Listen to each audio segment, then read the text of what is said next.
32 साल का वह लड़का जिसका नाम भारत से लेकर कनाडा तक लोगों की जुबां पर है। भारत का सबसे most wanted don Dawood Ibrahim की डी कंपनी भी इस 32 साल के लड़के से खौफ खा रही है। जी हां, हम बात कर रहे हैं लॉरेंस बिश्नोई की। शायद ही कोई ऐसा होगा जो इस क्राइम की दुनिया के बेताज बादशाह को न जानता हो। सपनों के शहर कहे जाने वाले मुंबई शहर में इस समय लॉरेंस बिश्नोई का खौफ है। नमस्कार साथियों, मेरा नाम अमित सिंह है।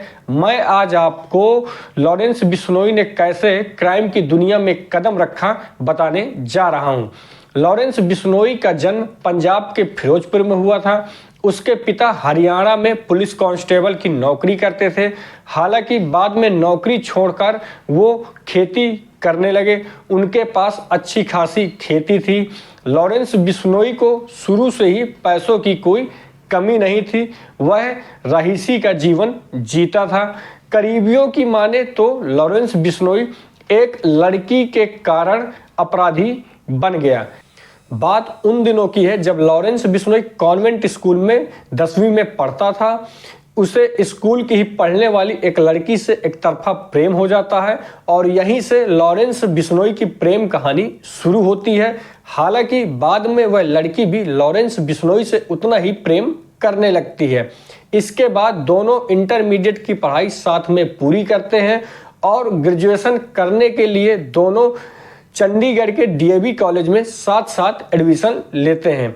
लॉरेंस बिश्नोई कॉलेज की राजनीति में दखल देना शुरू कर देता है और यहीं पर लॉरेंस बिश्नोई की गोल्डी बरार से मुलाकात होती है और यह मुलाकात अच्छी खासी दोस्ती में बदल जाती है। लॉरेंस बिश्नोई कॉलेज के अध्यक्ष पद का चुनाव लड़ता है, लेकिन विरोधियों द्वारा उसे हार का सामना करना पड़ता है। चुनाव हारने के बाद भी लॉरेंस बिश्नोई कॉलेज में अपना दबदबा बनाना शुरू कर देता है, जिसके बाद लॉरेंस बिश्नोई और विरोधी गुट के बीच आपस में आए दिन तनातनी बनी रहती है। इसी बीच 2011 में लॉरेंस बिश्नोई और विरोधी गुट के बीच आपस में जबरदस्त फायरिंग होती है और विरोधी गुट उसकी प्रेमिका को अपना निशाना बनाते हैं और उसे जिंदा जला देते हैं। इसके बाद मानो लॉरेंस बिश्नोई की दुनिया ही बदल गई हो और लॉरेंस बिश्नोई अपने विरोधी गुट के एक सदस्य की हत्या कर देता है। इसके बाद लॉरेंस बिश्नोई को जेल भेज दिया जाता है। लॉरेंस बिश्नोई को जेल जाना फायदे का सौदा साबित होता है।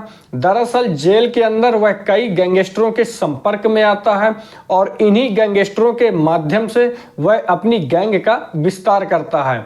कहा जाता है कि लॉरेंस बिश्नोई अपनी धाक जमाने के लिए लुधियाना के नगर निगम का चुनाव लड़ रहे एक उम्मीदवार की गोली मारकर हत्या करवा देता है।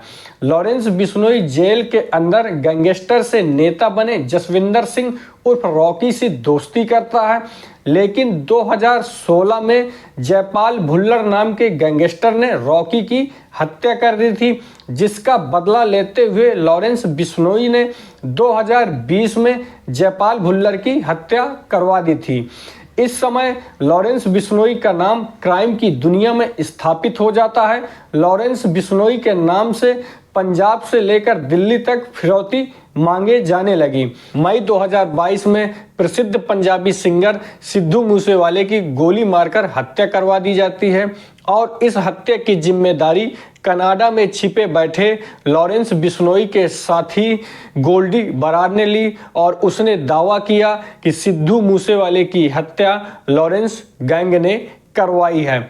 इसके बाद लॉरेंस बिश्नोई के हौसले इतने बुलंद हो जाते हैं कि नवंबर 2023 में एक और पंजाबी सिंगर गिप्पी ग्रोवर के घर में फायरिंग करवाई जाती है। गिप्पी ग्रोवर और सलमान खान के बहुत अच्छे रिश्ते थे, इसीलिए लॉरेंस बिश्नोई ने गिप्पी ग्रोवर के घर में फायरिंग करवाई।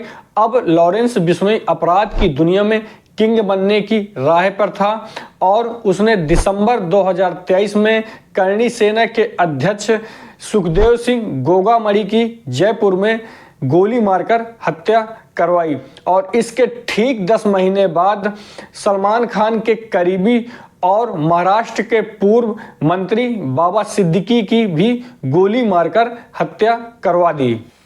लॉरेंस जेल के अंदर साजिश रचता है और जेल के बाहर उसके गुर्गे इस साजिश को अंजाम देते हैं। वह वारदात की प्लानिंग करता है और देश के किसी कोने में उसके शूटर गोलियां बरसाते हैं। लॉरेंस के कई गैंगस्टर साथी इसमें शामिल हैं जो विदेशों में बैठकर लॉरेंस का हुक्म बजाते हैं। साथियों, ये थी लॉरेंस बिश्नोई की कहानी। उम्मीद करता हूं कि आप लोगों का परिवार खैरियत होगा और आप सभी अपने परिवार के साथ खुशहाल रह रहे होंगे। नमस्कार साथियों।